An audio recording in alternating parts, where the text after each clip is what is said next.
Hey guys, Tony here again with another episode of the Sitdown. Today I want to talk about something that's been bothering me, and it's been the amount of people that turned out to vote for President-elect Donald Trump in this 2024 election. And I've kind of just been studying the exit polls a little bit, and something that caught me off guard was someone said, well, one of the questions that was in the exit polls was, do you think the condition of the nation's economy is good or not so good? And 31% of voters said good, with 91% of those people being Harris supporters, 8% being Trump supporters, and then not so good was 28% Harris supporters, and then 70% Trump supporters. And I just find it interesting how clueless people can be. Like, the president has very much to do with how the economy's doing, because they really don't. And you can say what you will about the COVID response. When Trump kind of took that over right before he got out of office, COVID kind of hit, and then Biden's had probably about at least half the time he's been in office, he's had to deal with that. But a lot of that has to do with what other countries are going through, mainly China, India, things of that nature. But a lot of that also has to do with what's going on at home.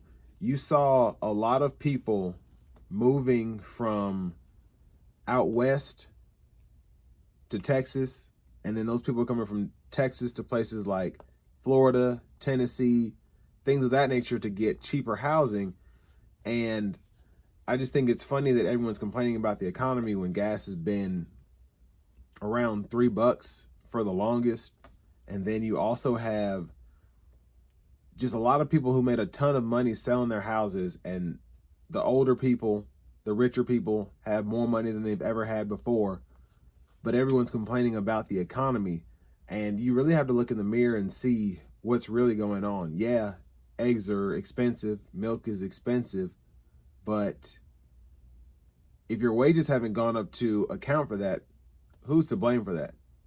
You know what I mean? So that's something that I just really wish people would look in the mirror and see. Everyone thinks it's the president, but what company are you working for? What's their profit margin for the past year? Is your company making more money and paying you less, or are they kind of evenly distributing their profits back towards your pay? I don't think it has to do necessarily with what the president is doing. You can say what you will about fuel costs, about gas and all that, but for the most part, everything's just going up because inflation finally caught up to us once everybody spent their COVID money. Everything was relatively cheap, and it just kind of caught up. That's why houses people paid after 2008, that financial crisis, people were able to buy houses pretty cheap, and then they're over there selling them for 3 times as much 10, 15 years down the road. And that's not how housing prices are supposed to go. And that's one of the driving forces for the economy. You see the same thing with motor vehicles, where vehicles used to be 30 grand brand new, and that same thing is 50 grand 10, 15 years down the road.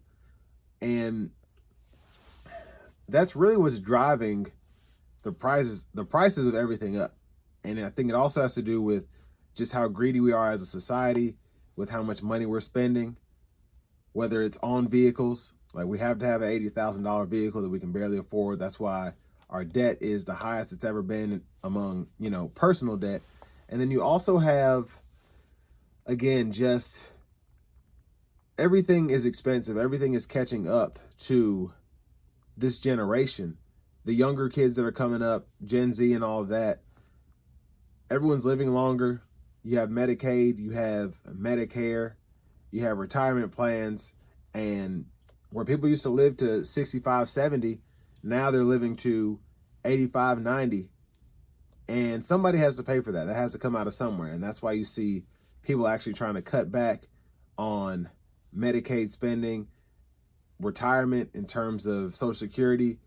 You're trying to see, you have people that are trying to cut that back, probably get rid of it.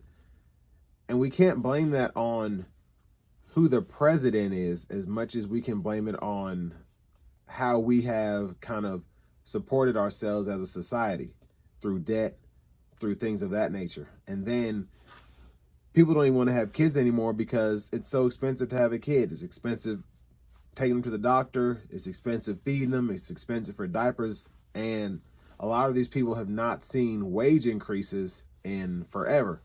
And I get why people might have saw Donald Trump and said, you know what, this guy can fix the economy. But he really didn't do it last time. So I just think it's interesting that people are like, all right, let's try again, because Joe Biden didn't do so great either. It's bigger than that. Who the president is really doesn't affect that. You see that in California, where your local taxes and your state taxes are a ton of money.